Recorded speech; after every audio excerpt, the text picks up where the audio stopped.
Hey, honey, do you have another hat? Sure. Are you sad about the game? Nope. Are you mad? No, I'm not mad. Apathetic? Am I apathetic? I don't think so. What are you? You know what? I'm not sure. Thanks. Jerry Mallory here, SBNationPrivateTrade.com. Today happened. 42-17, was it? When I left the game, it was 42-10, possibly. I'm not sure. A lot going on with this. Clearly, the season is over. Glimmers of hope, silver linings. No, not really. It would have been great seeing Matthew Stafford get benched for a quarterback, possibly one that we have drafted within the last 5 years. But no, he was benched for Dan Orlovsky. So there wasn't a glimmer of hope with that.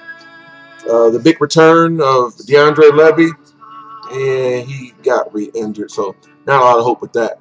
You know, it's at the point now when you're 0-5, and not just 0-5, but you're pathetic, that you want them to be really bad. And I don't cheer for them to lose, but am I cheering for them to go 1-15? Yes and no. And that's a horrible place to be. I look at fans. I question fans that say this team is cursed and gloom and doom, because I've always had a different approach. And I'm not there yet. And I'm not quite apathetic yet. But some of those feelings are starting to seep in. That's pretty dangerous, if you ask me, especially for a diehard fan. You got another hat, baby? This Lions, this ain't gonna really work. Apparently, I don't own anything but Lions hats. I'm gonna have to do something about that.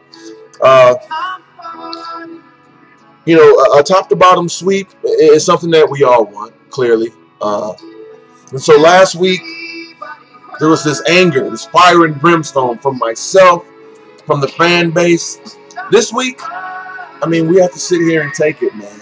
You know, I don't feel sorry for myself, but as a collective fan base, I do feel sorry. We deserve better.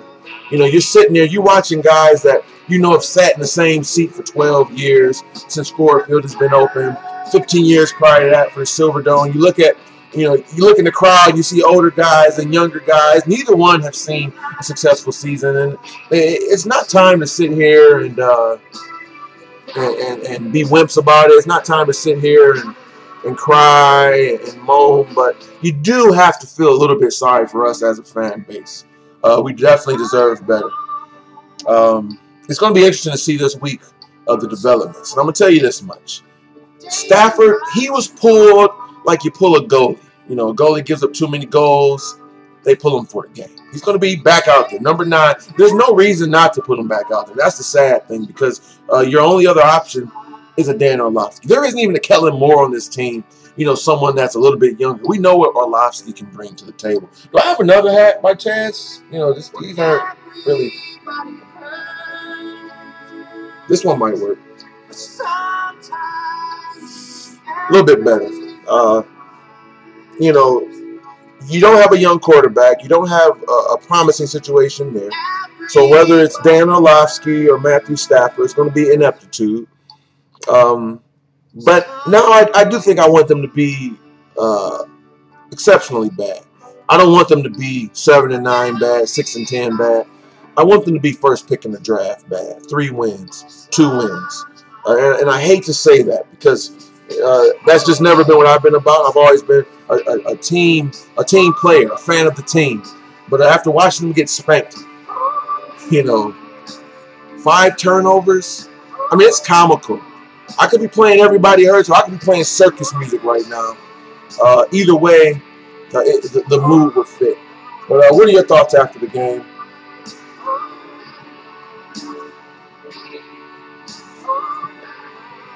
That's kind of my thoughts. Can't help but to have a little sip after a game like this. And maybe I'll be more constructive in the next video this week. But I'll tell you this much. We will be talking about Joey Bosa's versus Rodney Tunstall. We will be talking about replacements. Yeah, we'll talk about games 6 and 7 and 8 as well. But this season is over, guys. I mean, let's accept it and let's try to move on. So, as a ceremonial gesture, to say the season is over without a shadow of a doubt. Let's just put this thing to rest. So, little buddy here. Thing was kind of strong. So we ripped the head off that lion. The season is over. And, you know, what are you looking for now? Seriously. As a fan, I've got to figure out what I'm looking for. You don't want them to go 0-16. You want them to win. Do you want them to make a strong showing to fight for 8-8? Do you feel there's still a glimmer of hope of making the playoffs? I definitely want to hear from you if you're in that category. It's got to be few and far between. Or are you like me? Right now I'm leaning toward I want them to win some games, but I want them to play the young guys, and I want them to get a better draft position. I want them to offer, which will hopefully be a new GM and a coaching staff, a #1 pick, along with some cap flexibility by way of whether it's a Calvin or a Stafford no longer here / restructured or whatever. We're going to have cap flexibility even with them being here next year if they are, because of dead money coming off the books, etc. Let's give our new coaching staff and our new GM a nice pick, a top 2 pick. And that's kind of where I'm leaning right now. So, and yes, that is a Lions right there. It's a Lions balloon and a Lions teddy bear. And this is what my life has become. Not the best football year so far, suffering from a torn ACL. And now the Lions are having me suffer from far much more disastrous type of injuries because they're up here. But I'll gather my thoughts. I'll be more constructive on the next one. But this is where my mind is after this one. And until the next one, thanks for watching.